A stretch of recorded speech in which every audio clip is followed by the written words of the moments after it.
Good evening, ladies and gentlemen. I'm Mr. Baelorr, bringing you a solo queue shoutcast on a level play of approximately 2000 elo. This is a ranked game, and since it's a solo queue shoutcast, here are the teams: Team Blue and Team Purple. I know, very original names, but about team compositions, a word or two before we actually start now. On Team Blue, we've got Mordekaiser, we've got Kaylee, Shen, Corky, and Olaf. On Team Purple, though, we've got Ezreal, Diana, Blitzcrank, Jax, and Ramos, or actually Armadillo. Okay. Let's roll and see how this game unfolds. On the bottom lane for Team Purple, we've got Ezreal, Blitzcrank combo, and respectively for Team Blue, Kaylee, Corky duo. On middle lane, Team Blue's got Mordekaiser, and Diana as representative or Team Purple on that lane. On the top lane, we've got Jax versus Olaf. Interesting.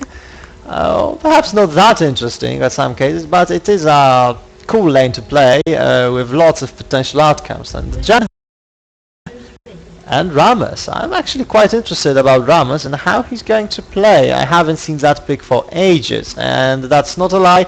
That's not an exaggeration. I haven't seen Ramos for literally like ages in League of Legends.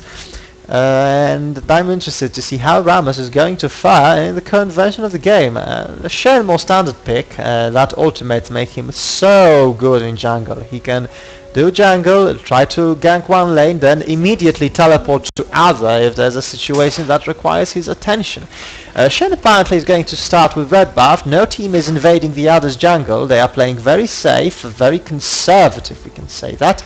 I like that word lately. It sounds so wise when you say it about how team plays.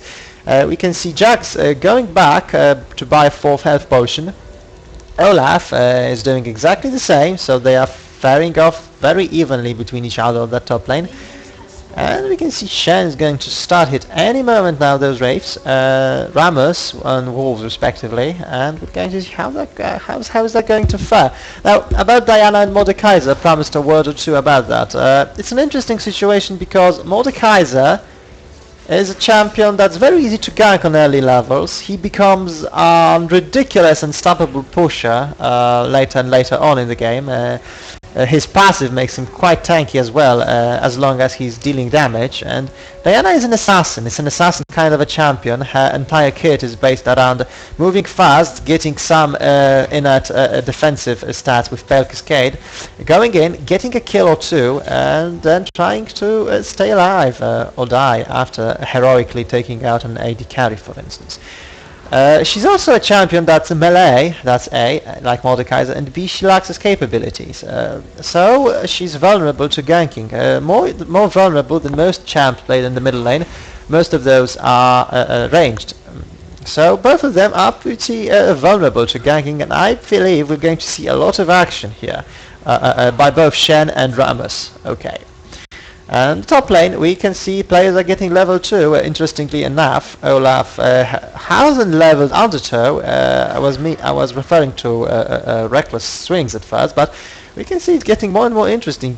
Jax, that's pretty weird. Doesn't have Leap Strike, an ability that's very, very useful on Jax in early game.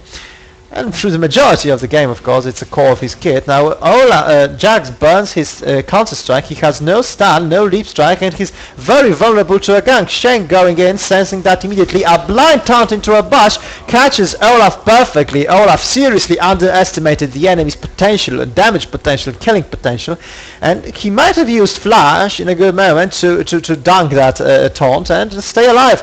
Meanwhile, we can see Ramos pretty low. Apparently, there was an exchange in the middle. Yes, Mordekaiser burned his flash, and now Bro Panda is here ready. Baron Panda is here ready for some action, and he's going in. Excellent taunt with the nick of his body. He's playing really well with that Shen, knowing exactly how much range he's got. Now, Diana barely warm, still alive. Is there going to be a dive? That's a potential option. Yes, an excellent taunt in by Shen, but Ramos stops him dead in his tracks, and Diana lives. Diana lives. She's still alive, despite Shen's dive, and you can see Ramos has a double buff now. Double buff from that Shen, courtesy of Shen dying. That's pretty big. Ramos can do a lot with that double buff if he uses it correctly, and he's brave enough to use it now. You can see Mordekaiser is not backing. Why are you doing, Mordekaiser? That's silly. You should back. Well, he doesn't know about Ramos, but nevertheless, he's so low. Now, missed crescent strike by Diana. She's out of mana. Now, Mordekaiser using W and E to manages to grab a kill on Ramos. That's so big. Ramos dies and Mordekaiser takes away his double buff, but before Ramos dies, Mordekaiser dies as well. So Diana is incapable of grabbing that double buff from Mordekaiser. That was an interesting exchange. Teams are dead even in money, and it leaves Ramos without any buffs, so same as Shen. So I think, in retrospect, that wasn't exactly worth for Team Purple to use that double buff. Of course, every kill is useful, and Mordekaiser needs to be ganked on and on and on again.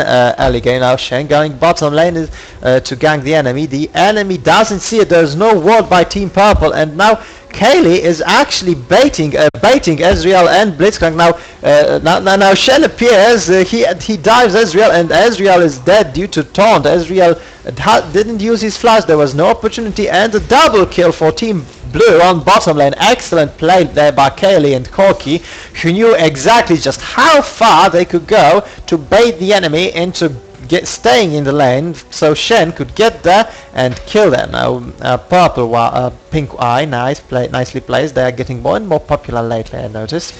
You used to take out that wall. Now that means that Team Purple is blind on the bottom lane, and the top lane we've had an exchange between Olaf and Jax, with some assistance from Ramos, and Olaf falls. So 1-for-1 in top lane. We can see Olaf has a slight farm advantage and gold per 10 item, which is actually pretty big.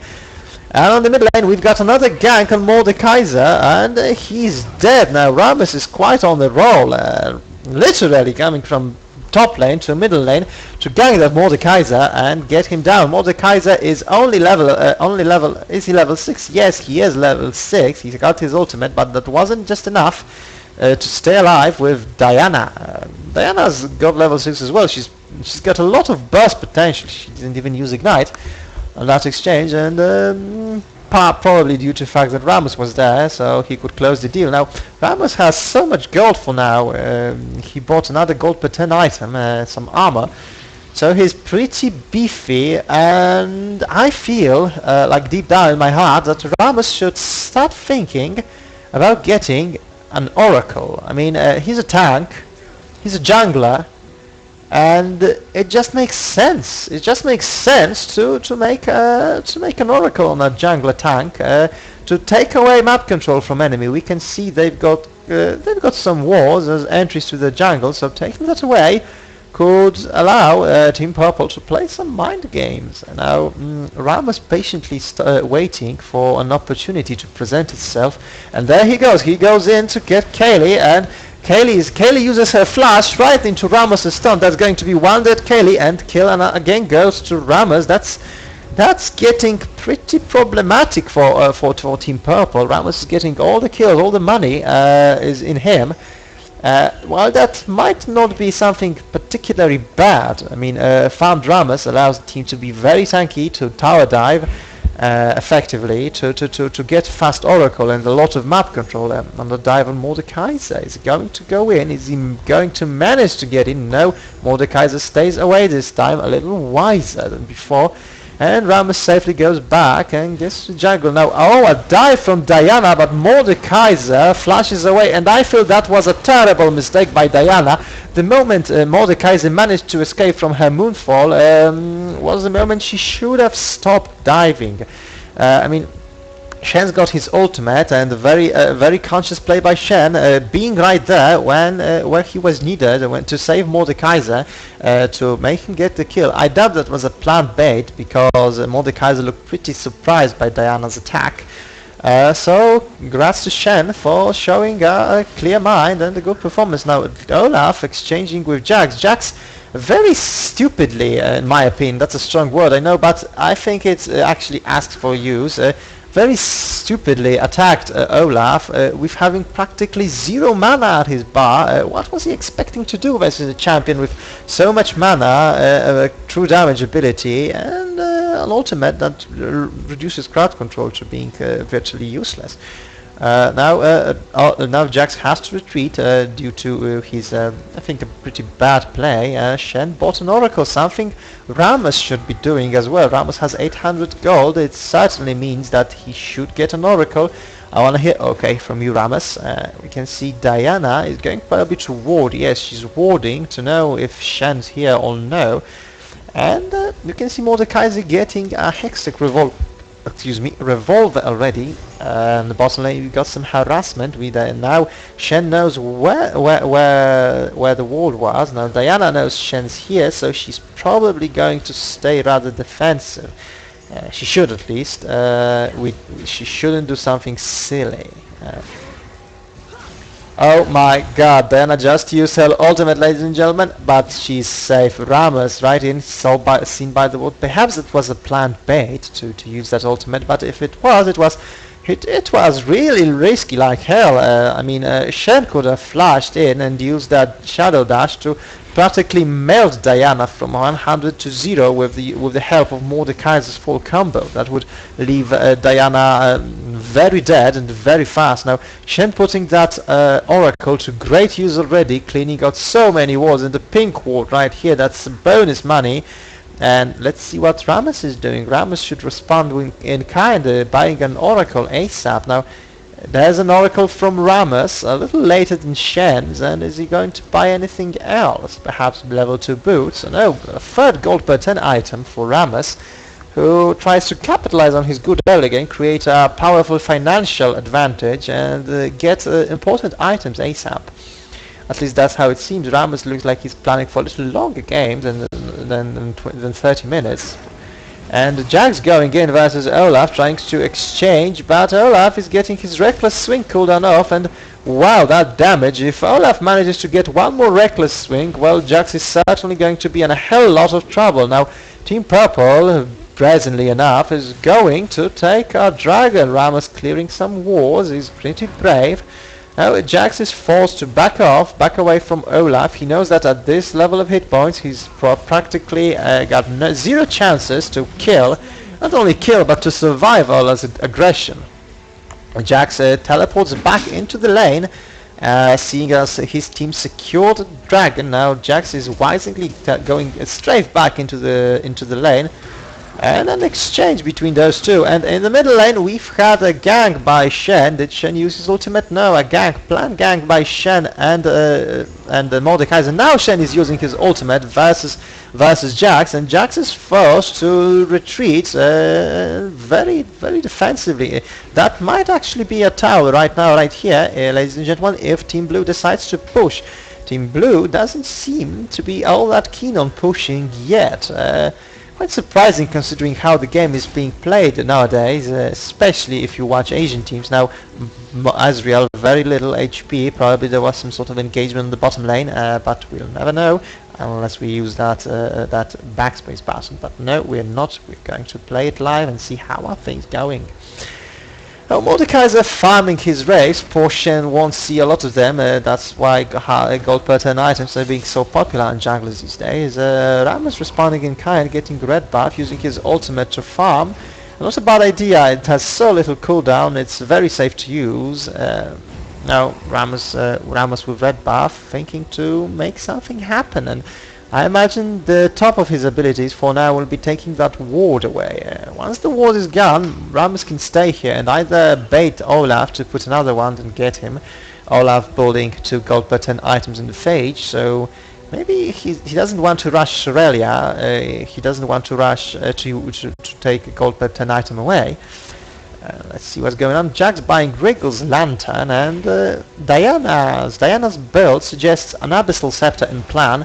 An Abyssal Scepter and perhaps Cage's Lucky Pick. Meanwhile in bot lane we have a big exchange between those players, and ultimate from Ezreal missing Corki, but no matter, Corki's safe. Now we can see Shen epically taunting and then flashing away immediately to keep Corki safe, but Rammus is going in. That's going to be a bloodfest, ladies and gentlemen. A double kill for Rammus. I fear that wasn't the best possible outcome of that. Rammus is getting fatter and fatter, however carry AD carry Harry and AP carry Diana, who meanwhile, speak of the devil, has killed Mordekaiser. We have to see what happened exactly here. We can see Mordekaiser being that HP and a flash from Diana getting him. Now, does she have her ultimate? Yes, she does. She has Spell Cascade and a beautiful Crescent Strike finishes Mordekaiser off. Ultimate wasn't able to sustain him alive to escape Diana's aggression. Diana is apparently building an Abyssal Scepter, and perhaps Cage's lucky pick with a plan to change it into Deathfire Grassblade. Very good item for an assassin like Diana. Is there going to be a tower in bot lane by Team Purple? I don't think so.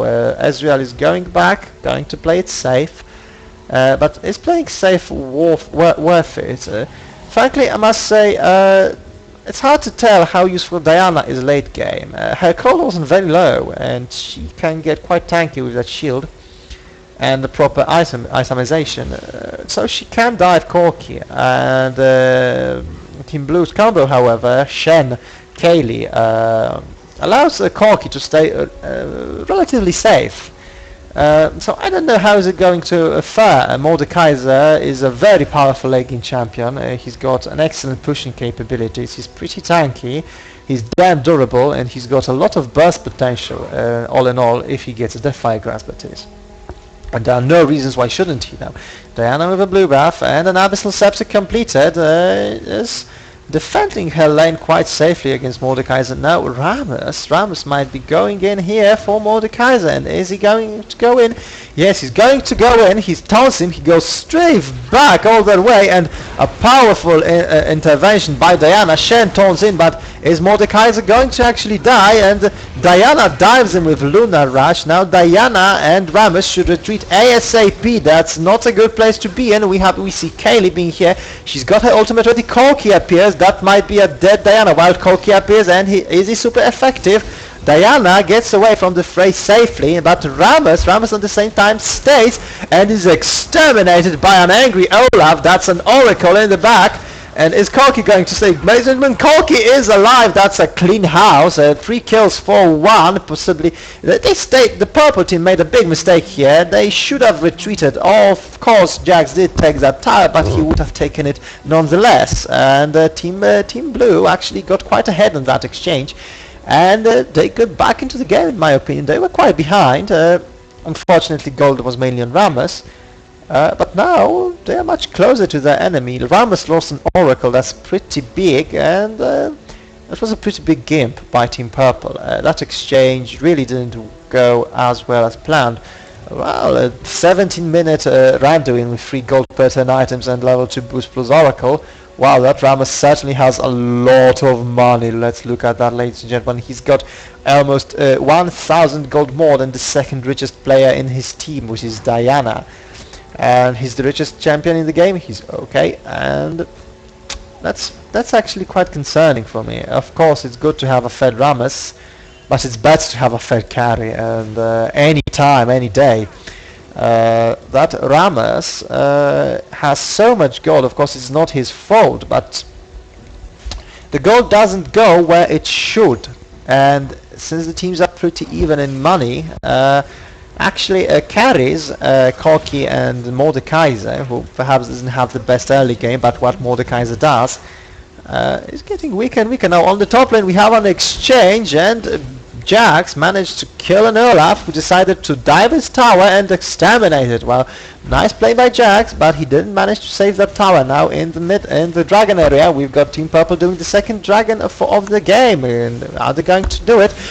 Wow, ladies and gentlemen, Shen managed to take it. Now ultimate from Kaylee won't be able to save him, but the damage is done as Shen managed to dash in and smite that ultimate away. I must say that was pretty damn impressive on Shen's side. Now, is Rammus going to catch that Mordekaiser? No, I think Rammus made a little bit of a misclick here. Had he gone that way, perhaps he wouldn't have to flash, or the flash would have been more effective, but those are only maybes. And let's return to cold hard facts, and the facts are Shen managed to steal a dragon in this game, being actually equal level to Rammus. Rammus is level 9 and Shen is... What level are you, Shen? Shen is level 10, so that smite was actually much stronger than Rammus's. Excellent timing by Baron Panda. He managed to catch that dragon in the perfect momentum. That's an excellent jungler play. If I ever see an excellent jungler play, that was that. Now Ezreal safely returning to his base, and Corki might be in a bit of trouble. There's Blitzcrank, there's Jax going straight for him, and the Valkyrie's away to his safety. Now Shen going on bottom lane. Has Team Purple overextended yet again? No. Wow! Flash in, exhaust, and the slow on Blitzcrank takes him very low. Are they going to dive that now? Shen is going in, Kalki is going in.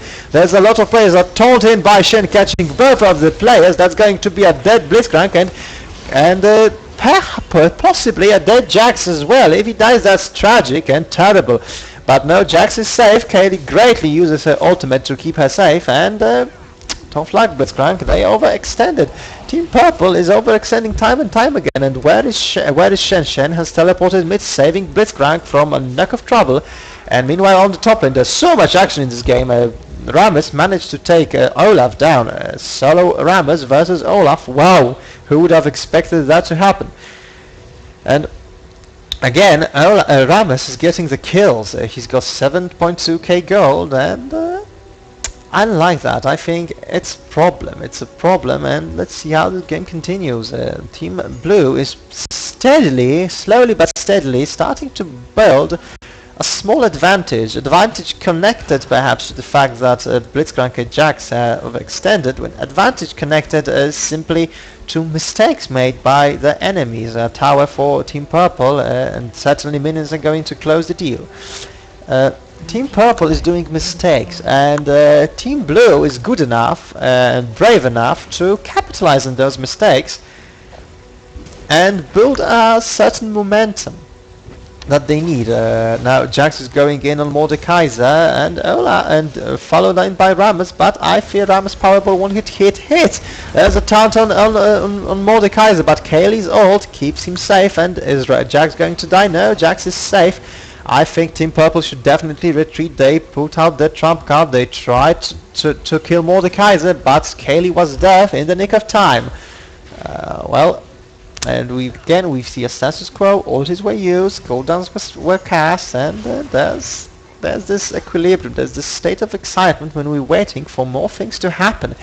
And what happens? Olaf happens. Olaf comes to the middle lane, and they are going to push that tower. It's practically few shots away from death. Another blue buff on Diana. Diana with Pale Cascade and Crescent Strike at max levels already is going to probably target Corki, preferably. But is she capable of killing him? That's a completely different story. Diana building now probably Rylai's instead of King's Lucky Pick and Deathfire Grasp. I think all in all, right choice. Kaylee has her ultimate, and that will keep her safe. Now Diana going in very brave, balls deep. Now Olaf with his ultimate, there's so much happening. Double kill for Olaf. Wow, he's pretty damn angry. Is it going to be a triple kill? No, Ezreal flashes defensively over the wall with the use of Arcane Shift. He still has his flash. Now Rammus goes in, and before he goes in, wow, Rammus is practically melted by Olaf's true damage. That's the real problem. No matter how much defense Rammus manages to get, he's still got not that much HP, and Olaf loves tanks. He loves them because he can exterminate them. Now a big mistake by Diana, and wow, that's an ace by Team Blue. That fight started pretty decently for Team Purple, but we can now clearly see who is in the driving seat. Team Blue is building an advantage that's getting bigger and bigger and bigger as the game grows. Olaf's play in particular is starting to become a real threat for his enemies. Now Rammus has 2,304 HP.